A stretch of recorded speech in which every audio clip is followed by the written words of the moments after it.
ॐ भूर्भुवः स्वः तत्सवितुर्वरेण्यं भर्गो देवस्य धीमहि धियो यो नः प्रचोदयात्। ॐ शान्ति शान्ति शान्तिः.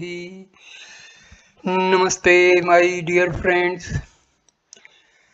I start video number 18 on Bhagavan Sri Ramana Maharshi's book Talks with Ramana Maharshi. I start with talk number 301.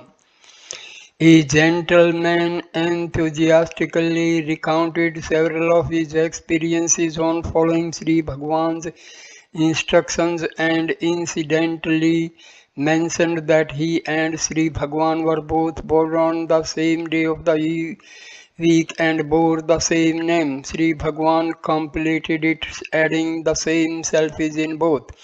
Talk number 302. A young man from Trichy asked Sri Bhagavan on the mention in Upadesa Manjari of Atenta Vairagyam, total dispassion, as the qualification of a ripe disciple. He continued, what is Vairagya? Detachment from worldly pursuits and desire for salvation. Is it not so, Maharshi? Who has not got it? Each one seeks happiness but is misled into thinking pain associated pleasures as happiness. Such happiness is transient. His mistaken activity gives him short-lived pleasure. Pain and pleasure alternate with one another in the world. To discriminate between the pain-producing and pleasure-producing matters and to confine oneself to the happiness-producing pursuit only is vairagya. What is it that will not be followed by pain? He seeks it and engages in it. Otherwise, the man has one foot in the world and another foot in the spiritual pursuit without progressing satisfactorily in either field. A question was again raised regarding the function of the Guru. Maharshi, because the man is not able to help himself, finding himself too weak, he seeks more strength in the shape of a Guru. Talk number 303. Mr. K.R.V. Iyer sought more light on Nada sound. Maharshi, he who meditates on it feels it. There are 10 kinds of nadas. After the final thundering nada, the man gets laya. That is his natural and eternal state. Nada, jyoti or enquiry thus take on to the same point. The former are indirect and the last is direct. Devotee, the mind becomes peaceful for a short while and again emerges forth. What is it to be done? Maharshi, the peace often gained must be remembered at other times. That peace is your natural and permanent state. By continuous practice, it will become natural. That is called the current. That is your true nature. Now the Photisms, etc. imply the existence of Tripati, the triads of cognizer, cognition, and the cognized. The current resulting from investigation for the self is a Shuddha Tripati or pure triad, that is to say, undifferentiated triad. 26th December 1936, talk number 304. A Swiss lady described a Photism she had to Sri Bhagavan. While she was sitting with her eyes wide open, she saw Sri Bhagavan's face becoming cherub-like and draped in glorious flowers. She was drawn in love towards that childlike face. Maharshi, the vision is in your mind, your love is the cause. Paul Brunton saw me as a giant figure. You saw me like a child, both are visions. The lady said, Paul Brunton asked me if I had any spiritual experience here and denied it. Now this happens. Maharshi, do not be deceived by visions. Devotee, if one is miles away in Europe and invokes your aid, Maharshi, where is Europe? It is in you. Devotee, I have come here. I would like Maharshi to come there. Saying it, she laughed gently. Silence for some minutes.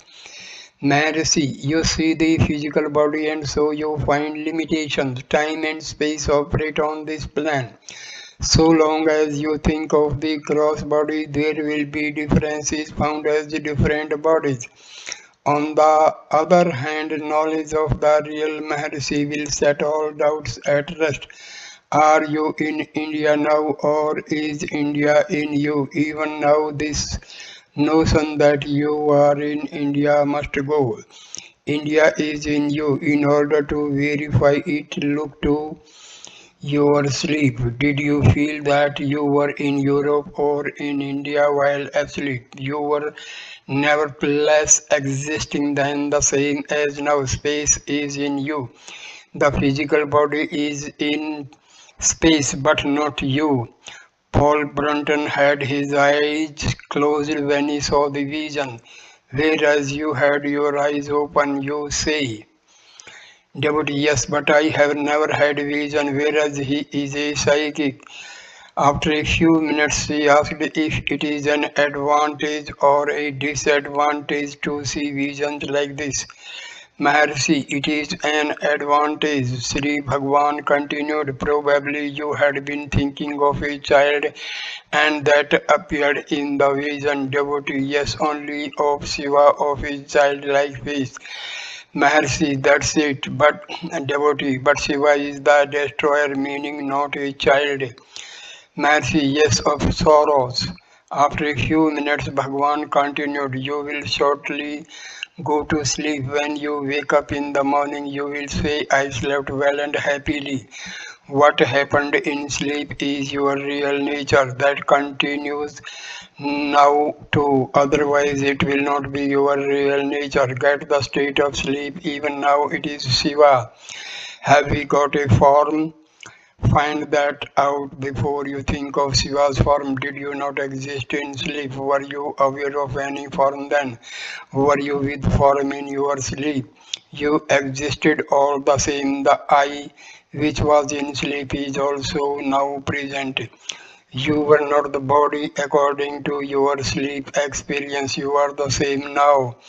That is without the body. Being without the body, you were happy too in sleep. You are the same now too. That which is enduring must alone be real nature. There was no body but only experience of happiness in sleep. That endures now too. The self is bodiless. If you are thus without body, how can Shiva be with body? If you are with body, Shiva also is with body. If you are not, he also is not. Devotee, why is he then Shiva? Maharshi, Shiva means embodiment of happiness, of auspiciousness. She was very pleased after a time. She left. Talk number 305. The visitors were talking among themselves, and one of them said, we, those familiar with our traditional teachings, are unable to follow these teachings, meaning Sri Bhagavan's. How can the foreigners unfamiliar with our ways follow Sri Bhagavan's teaching so easily?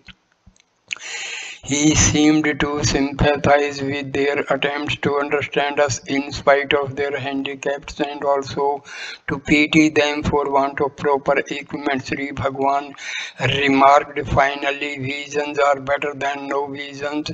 They get interested in that way. They do not take to foreign ideas when once they do it, they stick on so much for their merit. Sri Bhagavan later referred to Shivaprakash Pillai's vision. Visions are not external, they appear only internally. If external, they must assert themselves without there being a seer. In that case, what is the warranty for their existence? The seer only Talk number 306, devotee. There is something concrete necessary to meditate upon. How shall we meditate upon I? Maharshi, we have become rooted in forms, and so we require a concrete form for meditating upon. Only that which we contemplate will in the end remain over. When you contemplate, the other thoughts disappear. So long as you need to contemplate, there are other thoughts. Where are you contemplate? Because you exist, for the contemplator must contemplate. The contemplation can only be where he is. Contemplation, the words of all other thoughts. You should merge yourself in the source. At times we merge in the source unconsciously, as in sleep, death, soon, etc. What is contemplation? It is merging into the source consciously. Then the fear of death, of soon, etc. will disappear, because you are able to merge into the source consciously. Why fear death? Death cannot mean non-being. Why do you love sleep but not death? Do you not think now? Are you not existing now? Did you not exist in your sleep? Even a child says that it slept well and happily. It admits its existence in sleep unconsciously, though, so consciousness is our true nature. We cannot remain unconscious. We, however, say that we were unconscious in our sleep, because we refer to qualified consciousness. The world, the body, etc. are so embedded in us that this relative consciousness is taken to be the self. Does anyone say in his sleep that he is unconscious? He says so now. This is the state of relative consciousness. Therefore, he speaks of relative consciousness and not of abstract consciousness. The consciousness is beyond relative consciousness or unconsciousness. Again, reverting to Trivacagam, Sri Bhagavan said, all the four foremost saints have given out their experiences in the very first stanza. Number one, undifferentiated worship. Number two, never failing remembrance. Three, unrisen thought. Fourth, the ego is not, the self is. All mean the same, devotee, but this truth is not realized. Mercy, it will be realized in due course. Till then there is devotion, bhakti. Even for a trice you do not leave my mind. Does he leave you any moment? It is you who allow your mind to wander away. He remains always steady. When your mind is fixed, you say, he does not leave my mind even for a trice. How ridiculous. 27th December 1936, talk number 307. Mr. Shamanna from Mysore asked Sri Bhagavan, kindly explain Aham Sapurna, the light of I. Mercy.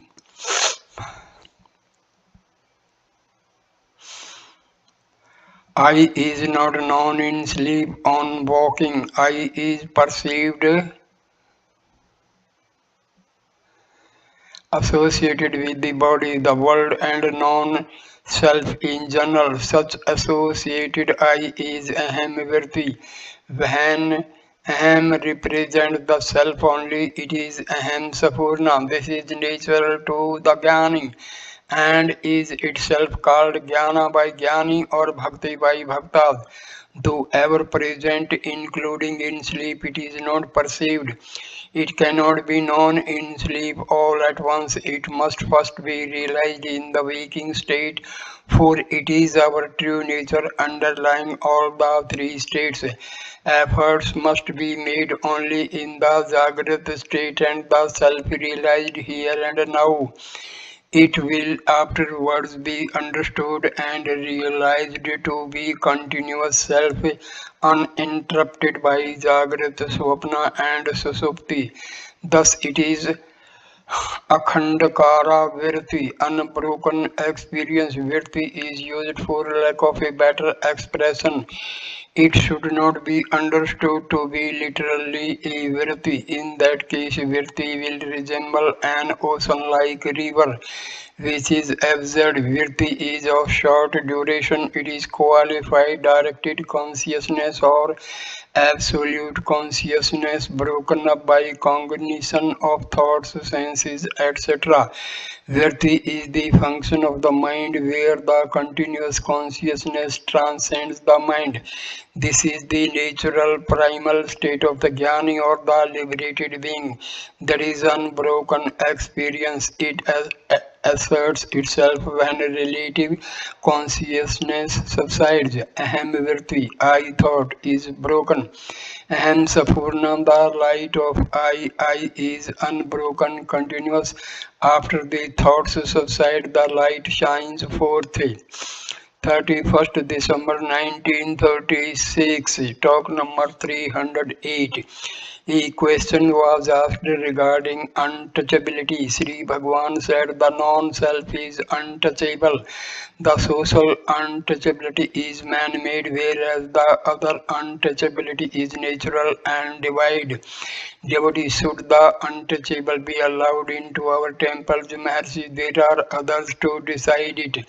A question was asked regarding the avatars of Vishnu, Maharshi. Let us know our own avatara. The knowledge of the other avatars will follow. Again, there was a question on Ishvara, Maharshi. Existence of Ishvara follows from our conception of Ishvara. Let us first know whose concept he is. The concept will be only according to the one who conceives. Find out who you are and the other problems will solve itself. 1st January 1937, talk number 309, devotee. What is the difference between Aham Brahmasmi, I am Brahma, and Brahmave Aham, only Brahma I am? Mercy, the former is Pratyaksha Vrati, direct experience, whereas the latter is Proksha Jnana, indirect knowledge. The first begins with the realization of Aham, I, whereas the latter starts with the hearsay Brahma, which cannot be apart from the self if the same has been realized. Talk number 310, Mr. Greenlees. After leaving this ashramam in October,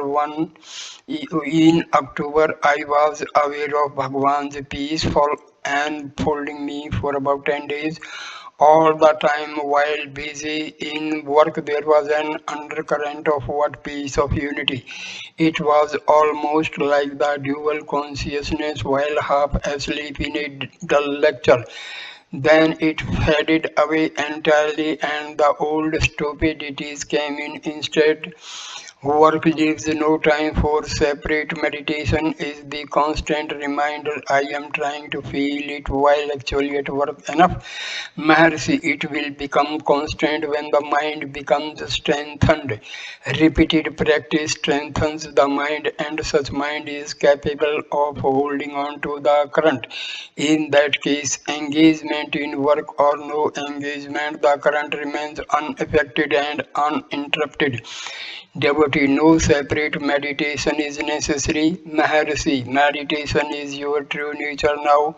You call it meditation because there are other thoughts distracting you. When these thoughts are dispelled, you remain alone. That is in the state of meditation, free from thoughts, and that is your real nature, which you are now attempting to gain by keeping away other thoughts. Such keeping away of other thoughts is now called meditation. When the practice becomes firm, the real nature shows itself as the true meditation. Other thoughts arise more forcibly when you attempt meditation. There was immediately a chorus of questions by a few others. Sri Maharshi continued, yes, all kinds of thoughts arise in meditation. It is but right. What lies hidden in you is brought out unless they rise up.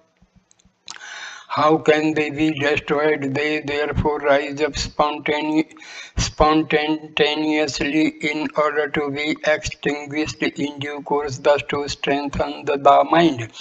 A visitor, all are said to be Brahma, Maharshi. Yes, they are, but so long as you think that they are apart, they are to be avoided. If, on the other hand, they are found to be self, there is no need to say all, for all that exists is only Brahma. There is nothing besides Brahma. Devotee Ribhu Gita speaks of so many objects as unreal, adding at the end that they are all Brahma and thus real. Maharshi, yes, when you see them as so many, they are asat, that is unreal, whereas when you see them as Brahma, they are real, deriving their reality from their substratum Brahma. Devotee, why then does Upadesa Sara speak of the body, etc., as a jada, that is insentient? Maharshi, inasmuch as you say that they are body, etc., apart from the self, but when the self is found, this body, etc., are also found to be in it. Afterwards, no one will ask the question and no one will say that they are insentient. Devotee, Viveka is said to be discrimination between the self and the non-self. What is the non-self, Maharshi? There is no non-self. In fact, the non-self also exists in the self. It is the self which speaks of the non-self because it has forgotten itself, having lost hold of itself. It conceives something as a non-self, which is after all nothing but itself. Then the discussion between the protagonists of various theories became warm. 2nd January 1937, talk number 311. The I which rises will also subside, that is the individual I or the I concept. That which does not rise will not subside, it is and will be forever. That is the universal I, the perfect I or realization of the self. At 5:30 p.m. the Swiss lady complains to Sri Bhagavan that she gets a headache if meditation be prolonged for some time. Maharshi, if the meditator and meditation be understood to be the same, there will be no headache or similar complaints. Devotee, but they are different. How shall we consider to be the same? Maharshi, that is due to your outlook. There is only one and there are no differences. On meditation, the relative consciousness will vanish. That is not annihilation, for absolute consciousness arises. The Bible itself says the kingdom of heaven is within you. If you consider yourself to be the body, there is some difficulty in understanding the statement. On the other hand, if you know who you really are, the kingdom of heaven and all are included in your true self. They are concepts arising after the ego has risen. Drishtim jnanamayam kartva pashyate brahmayam jagat. Direct your look within and make it absolute. With that absolute awareness realized, look without and you will realize the universe to be not apart from the realized absolute. Because your outlook is externally directed, you speak of a without. In that state, you are advised to look within. This within is related to the without you are seeking. In fact, the self is neither without nor within. Speaking of heaven, one thinks of it as above or below, within or without. Since one is accustomed to relative knowledge, one seeks only objective knowledge, and hence these ideas. Really speaking, there is neither up nor down, neither in nor out. If they were real, they must be present in dreamless sleep also. For what is real must be continuous and permanent. Did you feel in or out in sleep? Of course not. Devotee, I do not remember. Maharshi, if there was anything there that could be remembered, but you admit your existence, then the same self is now speaking. The self who was undifferentiated in sleep is differentiated in the present state and sees the diversity. The real existence is the only one devoid of objective knowledge, that is absolute consciousness, that is the state of happiness as admitted by all of us. That state must be brought about even in this waking state. It is called Jagrata Susupti, that is Mukti. Devotee, the ego is the one which incarnates. Mercy, yes, but what is incarnation? The ego remains the same.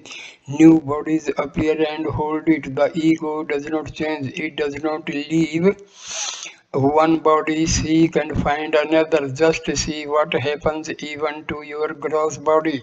Suppose you go to London, how do you do it? You take a conveyance, go to the docks, board the steamer, and reach London in a few days. What has happened? The conveyances had moved, but not your body. Still, you say that you traveled from one part of the globe to the other. The movement of the conveyances have been superimposed on your body.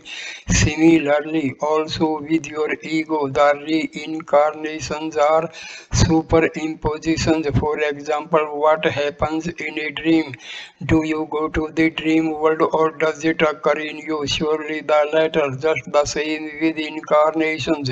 The ego remains changeless all along. Again, there is no time and space in your sleep. They are concepts which arise after the I thought has arisen. Before the rise of the I thought, the concepts are absent. Therefore, you are beyond time and space. The I thought is only limited.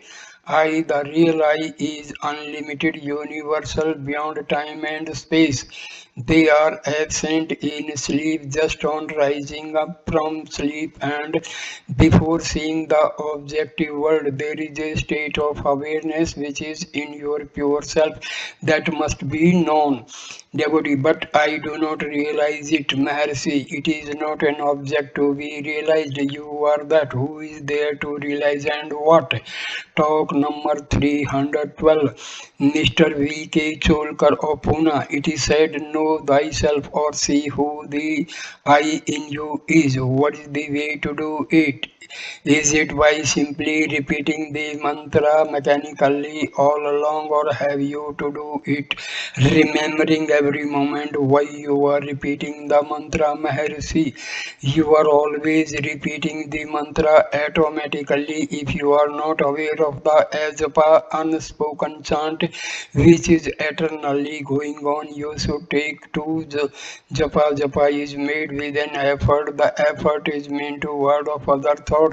Then the japa becomes mental and internal. Finally, its japa and eternal nature will be realized, for it will be found to be going on even without your effort.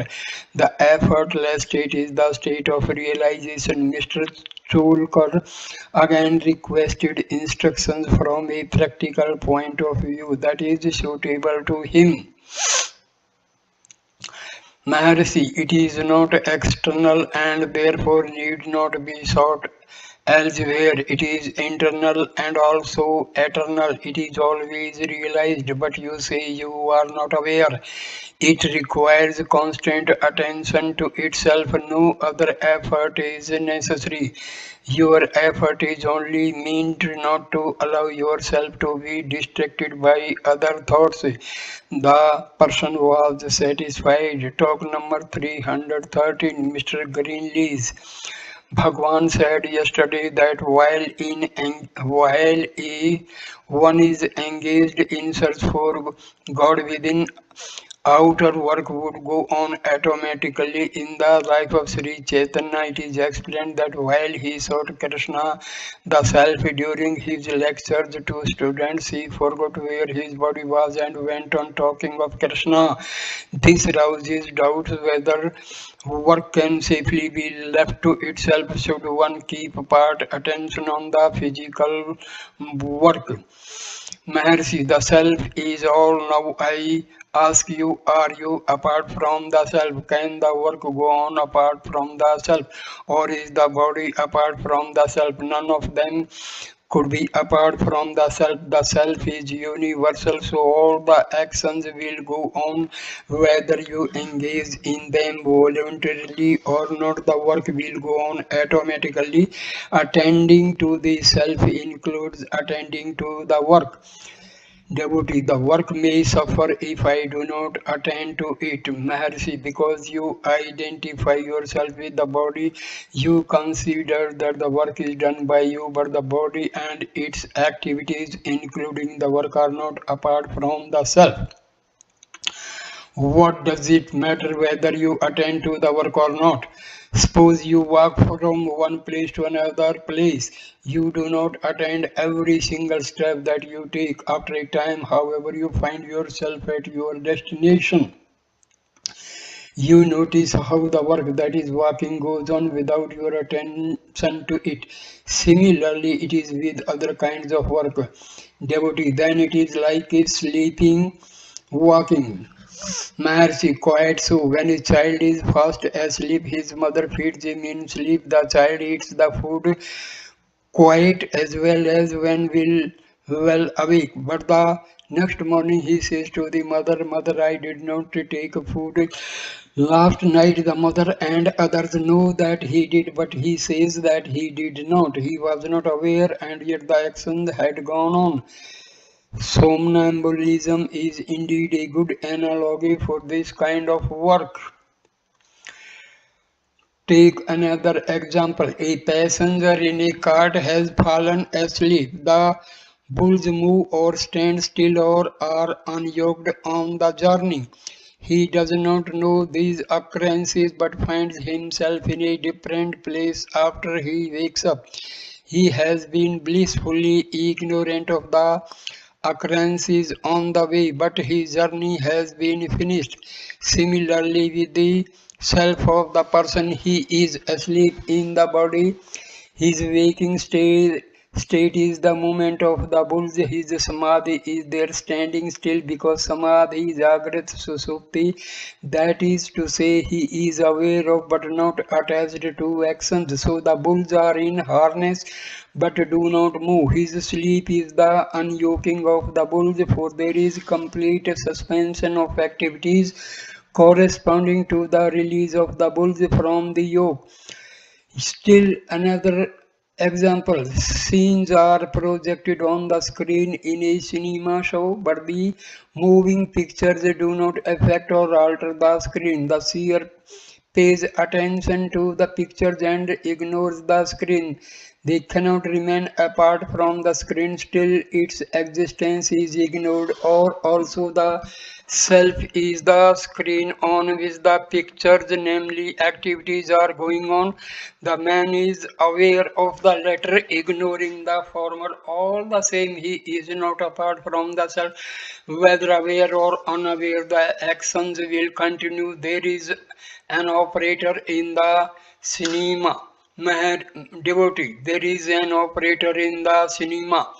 Maharshi, the cinema show is made out of insentient materials. The screen, the pictures, lamp, etc. are insentient and require an operator, a sentient agent. In the case of the self, it is consciousness itself and therefore self-contained. There cannot be an operator apart. Devotee protested that he did not confuse the body with the operator as the above answer would imply. Massive, the functions of the body were kept in mind, involving the need for the operator. Because there is the body, a jada object, an operator, a sentient agent is necessary. Because people think that they are jivas. Sri Krishna has said that God resides in the heart as the operator of the jivas. In fact, there are no jivas and no operator. The self comprises all. It is the screen, the pictures, the seer, the actor, the operator, the light, and all else. You're confounding it with you're confounding it with the body, and imagining yourself as the actor amounts to the seer being represented as an actor in a cinema picture. Imagine the actor in the picture asking if he could enact a scene without the screen. Such is the case of the man who thinks of his acting apart from the self. Devotee. It is like asking the spectator to act in the cinema picture. Somnambulism seems to be desirable. Mercy, there is the belief that the crow rolls only one iris into either eye to see any object. It has only one iris but two eye sockets. Its sight is manipulated according to its desire. Or again, the elephant has one trunk with which it breathes and does work such as drinking water, etc. Again, serpents are said to use the same apparatus for either seeing or hearing. Similarly, the actions and states are according to one's point of view. Sleep, waking or waking, sleep or dreaming, wakefulness are about the same. Devotee, we have to deal with a physical body in a physical waking world. If we sleep while work is done or work when sleep overtakes us, the work will go wrong. Maharaji, sleep is not ignorance, it is your pure state. Wakefulness is not knowledge, it is ignorance. There is full awareness in sleep, there is total ignorance in waking. Your real nature covers both and extends beyond. The self is beyond knowledge and ignorance. Sleep, dream, and waking are only moods passing before the self. They proceed whether you are aware or not. That is the state of the jnani, in whom pass the states of waking, samadhi, deep sleep, and dream, like the bulls moving, standing, or being unyoked when the passenger is asleep, as aforesaid. These questions are from the point of view of the ajnani. Otherwise, these questions do not arise. Devotee, of course, they cannot arise for the self.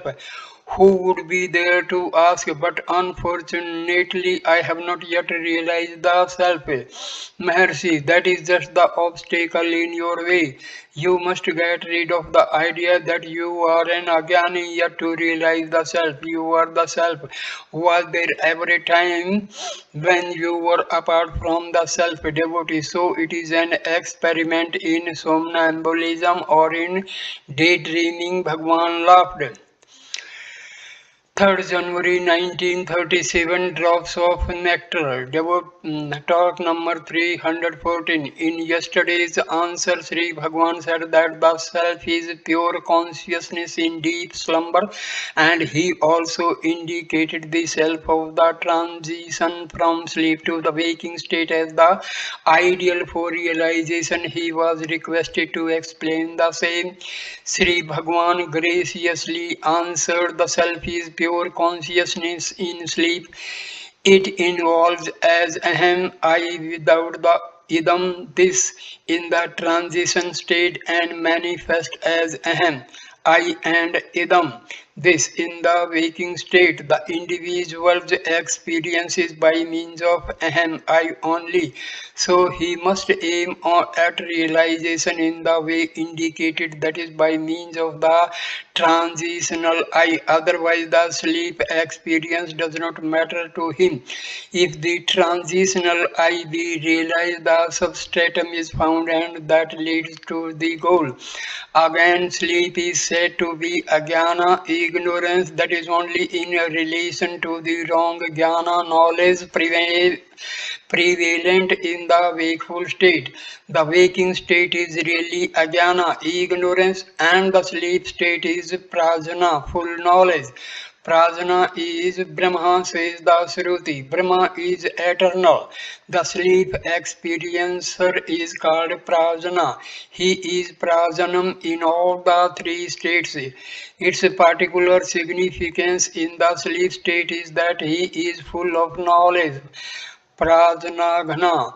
What is Ghana? There are Jnana and Vijnana. Both together operate in all perceptions. Vijnana in the Jagrat is Viprita Jnana, wrong knowledge, that is Ajnana, ignorance. It always coexists with the individual. When this becomes vis- Vispasta Jnana, Vispastajana, clear knowledge, it is Brahma. When wrong knowledge is totally absent, as in sleep, he remains pure prajna only, that is prajna ghana. Aitreya Upanishad says Prajna, Vijnana, Ajnana, Smajna are all names of Brahma. Being made up of knowledge alone, how is he to be experienced? Experience is always with Vijnana. Therefore, the pure eye of the transitional stage must be held for the experience of the Prajnaghana, the eye of the waking state, is impure and is not useful for such experience. Hence, the use of the transitional eye or the pure eye. How is this pure eye to be realized? Viveka Chudamani says Vijnana Kose Vilasa Vilasaya Jasaram. He is always shining forth in the intellectual Sita Vijnana Kosha. Tripura Rahasya and other works point out that the internal between the two consecutive sankalpas, ideas or thoughts represent the pure Aham, I. Therefore, holding on to the pure I, one should have the prajna ghana for aim, and there is the virati present in the attempt. All these have their proper and respective places and at the same time lead to the realization. Again, the pure self has been described in Viveka Chudamani to be beyond Asat, that is different from Asat. Here, Asat is the contaminated waking I. Asvavilakshana means Sat, that is self of sleep. He is also described as different from Sat and Asat. Both mean the same. He is also a Sesa Sakshi, all seeing witness. In pure, how is he to be experienced by means of the impure eye? A man says, I slept happily. Happiness was his experience. If not, how could he speak of what he had not experienced? How did he experience happiness in sleep if the self was pure? Who is it that speaks of that experience now? The speaker is the Vijnanatma, ignorant self, and he speaks of Prajanatma, pure self. How can that hold? Was this Vijnanatma present in sleep? His present statement of the experience of happiness in sleep makes one infer his existence in sleep. How then did he remain? Surely not as in the waking state. He was there very subtle, exceedingly subtle. Vijnanatma experiences the happy Prajanatma by means of Maya mode. It is like the rays of the moon seen below the branches, twigs, and leaves of a tree. The subtle Vijnanatma seems apparently a stranger to the obvious Vijnanatma of the present moment. Why should we infer his existence in sleep? Should we not deny the experience of happiness and be done with this inference? No, the fact of the experience of happiness cannot be denied. For everyone courts sleep and prepares a nice bed for the enjoyment of sound sleep. This brings us to the conclusion that the cognizer, cognition, and the cognized are present in all the three states, though there are differences in their subtleties. In the transitional state, the ahem I is Suddha pure, because idam this is suppressed, ahem I predominates. Why is not that pure I realized now or even remembered by us because of want of acquaintance, preacher with it? It can be recognized only if it is consciously attained. Therefore, make the effort and gain consciously. Talk number 315. One of the attendants asked Sri Bhagavan has said, reality and myth are both the same. How is it so, Maharashi? The Tantrics and others of the kind condemn Sri Shankara's philosophy as Mayavada without understanding him right. What does he say? He says Brahma is real. Second, the universe is a myth. Third, Brahma is the universe. He does not stop at the second statement but continues to supplement it with the third. What does it signify? The universe is conceived to be apart from Brahma and that perception is wrong. The antagonist point to his illustration of Rajju Sarpa, rope snake. This is unconditioned superimposition. After the truth of the rope is known, the illusion of snake is removed once for all. But they should take the conditioned superimposition also into consideration. That is, for example, Maru Marichika or Mrigtrishna, water of mirage. The mirage does not disappear even after knowing it to be mirage. The vision is there, but the man does not run to it for water. Sri Sankara must be understood in the light of both the illustrations. The world is a myth. Even after knowing it, it continues to appear. It must be known to be Brahma and not apart. If the world appears, yet to whom does it appear? He asks. What is your reply? You must say the self. If not, will the world appear in the absence of the cognizing self? Therefore, the self is the reality. That is his conclusion. The phenomena are real as the self and are myths apart from the self. Now, what do the tantrics etc. say? They say that the phenomena are real because they are part of the reality in which they appear. Are not these two statements the same? That is what I mean by reality and falsehood being one and the same. The antagonists continue with the conditioned as well as the unconditioned illusions considered. The phenomenon of water in mirage is purely illusory because that water cannot be used for any purpose, whereas the phenomenon of the world is different, for it is purposeful. How then does the latter stand on a par with the former? A phenomenon cannot be a reality simply because it serves a purpose or purposes. Take a dream, for example. The dream creations are purposeful, they serve the dream purpose. The dream water quenches dream thirst. The dream creation is, however, contradicted in the waking state. The waking creation is contradicted in the other two states. What is not continuous cannot be real. If real, the thing must ever be real and not real for a short time and unreal at other times. So it is with magical creations, they appear real and are yet illusory. Similarly, the universe cannot be real of itself, that is to say, apart from the underlying reality. Talk number 316.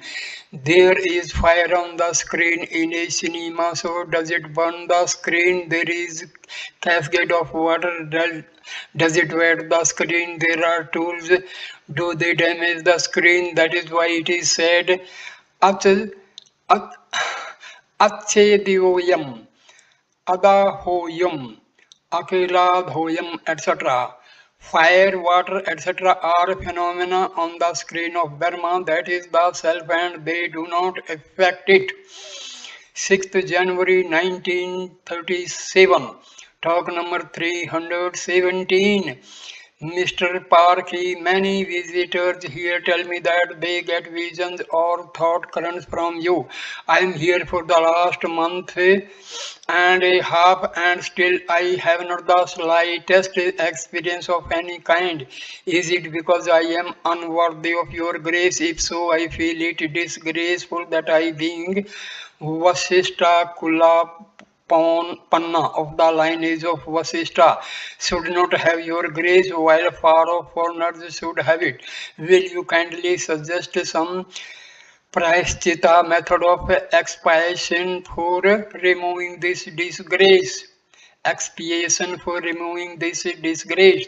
Maharishi, visions and thought currents are had according to the state of mind. It depends on the individuals and not upon the universal presence. Moreover, they are immaterial. What matters is peace of mind. Devotee, peace of mind is the result of trance. How is trance got? Mercy, trance is only absence of thoughts. That state prevails in sleep. Do you have enduring peace of mind on that account? Devotee, it is said in the journal maintained in the ashram that trance is necessary. Mercy, trance is not something apart of got anew. Your natural state is that of a trance, devotee, but I do not feel it. Maharshi, the fact of your contrary belief is the obstruction. Devotee, since I have not realized the self, I say that I do not understand my permanent state of trance. Maharshi, this is only a repetition. That is the obstruction. This arises because you think that the non-self is you. That is the mistake. Do not take the non-self to be the self. Then the self will be evident to you. Devotee, I understand it theoretically but not practically. Maharshi, there are no two selves. For the self to speak of non-realization of the self. Devotee, it is still theoretical to me. How shall I get the trance? Maharshi, trance is only temporary in its effect. There is happiness so long as it lasts. After rising from it, old vasanas return unless the vasanas are destroyed in Sahaja Samadhi, effortless Samadhi. There is no good of trance. Devotee, but trance must precede Sahaja Samadhi. Mercy, trance is the natural state, although there are activities and phenomena, yet they do not affect the trance. If they are realized to be not apart from the self is realized. Where is the use of trance unless it brings about enduring peace of mind? Know that even now you are in trance, whatever happens, that is all. Devotee, but how shall I do it?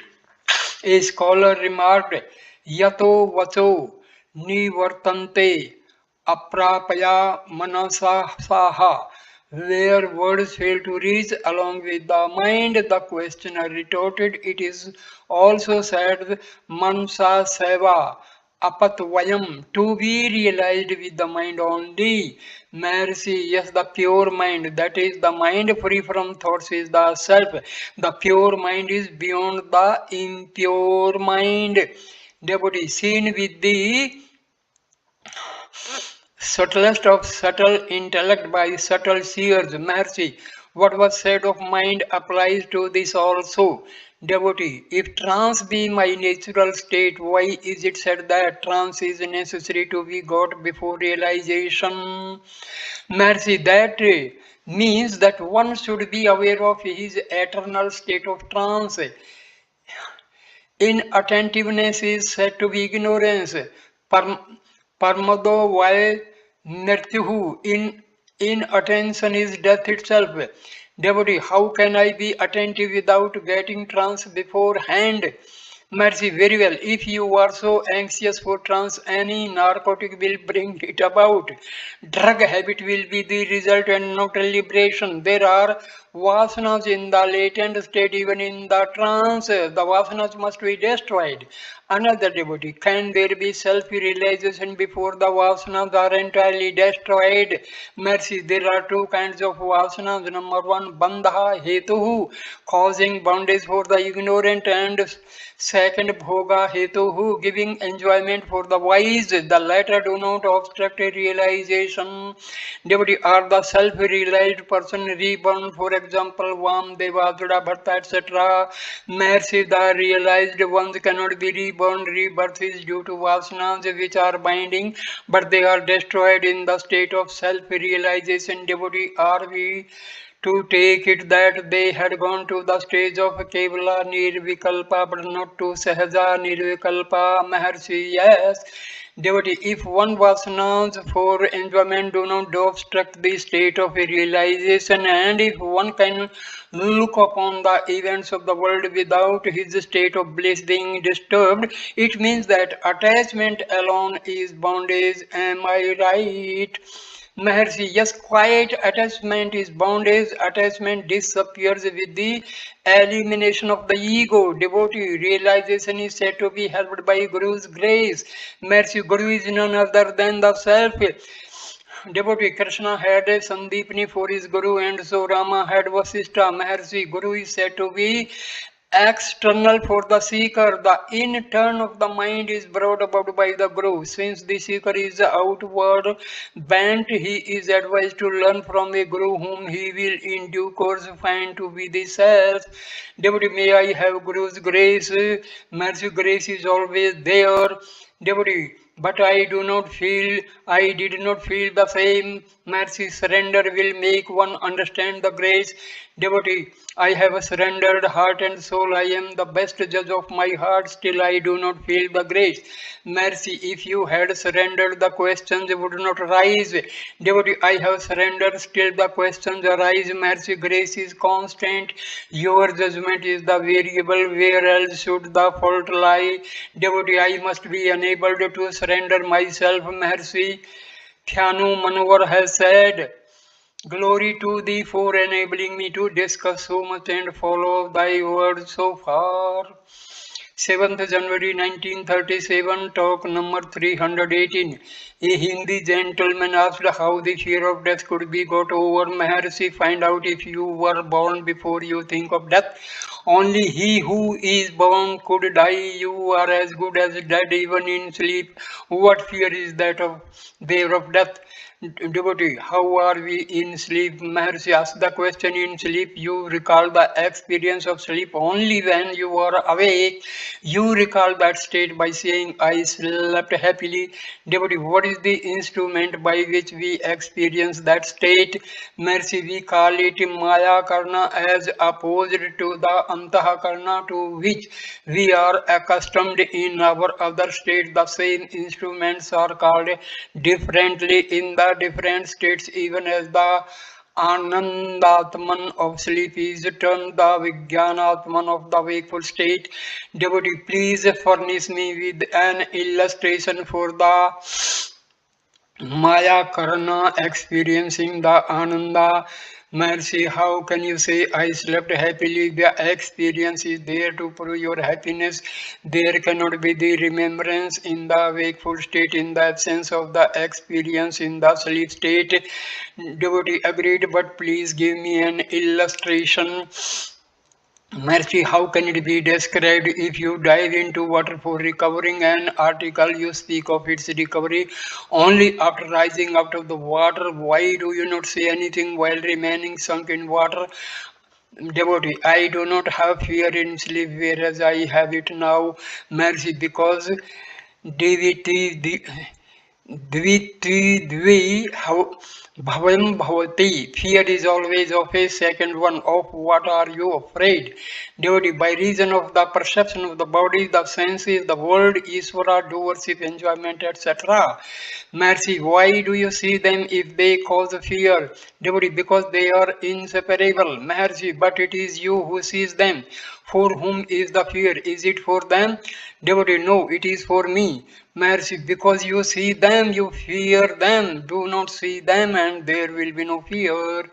Devotee, what then should I do in the waking state? Maharishi, be the self. There will be no second thing to cause you fear. Devotee, yes, now understand. If I see myself, then the sight is warded off, the non-self, and there is happiness. Yet there is the fear of death. Mercy, only the one who is born should die. See, if you have been born at all in order that death should not threaten you.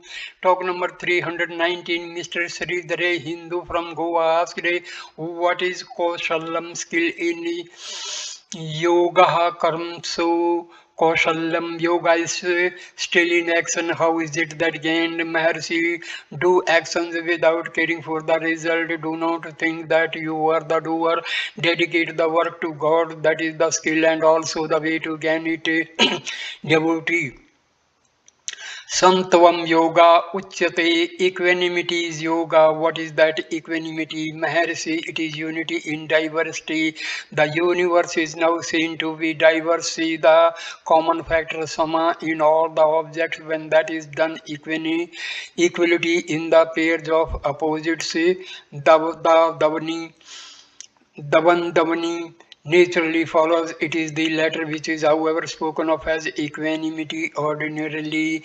Devotee, how is the common factor to be perceived in the diversity? Mercy, the seer is only one. They do not appear without the seer. There is no change in the seer, however much the other may change. Yoga karmasu kaushalam, skill in work is yoga. Samtav yoga uchyate, equanimity is yoga. Mamekam sarnam varja, only surrender to me. Ekam vedam divityam. Ekam eva divityam, only one without a second, representing karma, yoga, bhakti, and jnana convey the same meaning. They are only the single truth presented in different aspects. Mr. Eknath Rao, is grace necessary for it? Maharshi, yes. How to devotee? How to gain divine grace? Maharshi, by surrender.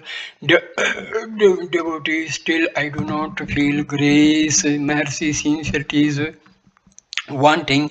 Surrender should not be verbal nor conditional. Passages from Saint Justinian were read out to illustrate these statements. Prayer is not verbal, it is from the heart. To merge into the heart is prayer. That is also grace. The Alvar says, I was all along seeking thee, but on realizing the self, I find you are the self. The self is my all, and so you are my all. Devotee, impurities of limitation, ignorance, and desire, anva, maika, and kamya, place obstacle in the way of meditation. How to conquer them? Maharshi, not to be swayed by them. Devotee, grace is necessary. Maharshi, yes, grace is both the beginning and the end. Introversion is due to grace, perseverance is grace, and realization is grace. That is the reason for the statement, Mamekam Sarnam Varjaha, only surrender to me. If one has entirely surrendered oneself, is there any part left to ask for grace? He is swallowed up by grace. Devotee, the obstacles are powerful and obstruct meditation. Mercy, if a higher power is recognized and surrendered to, how will they obstruct you? If you say they are powerful, the source of their power must be held so that they do not obstruct you. Talk number 320. In the course of an informal conversation, Sri Bhagavan pointed out that self-realization is possible only for the fit. The vasanas must be eliminated before jnana dawns. One must be like jnana for jnana to dawn. One must be ready to sacrifice everything for the truth. Complete renunciation is the index of fitness. So here I complete this video. Please like, comment and share the video and subscribe the channel. Thanks a lot for watching and listening. Thanks. Namaskar, my dear friends. Namaskar. Video number 19 will start with talk number 321. Thanks a lot. Namaskar. Good.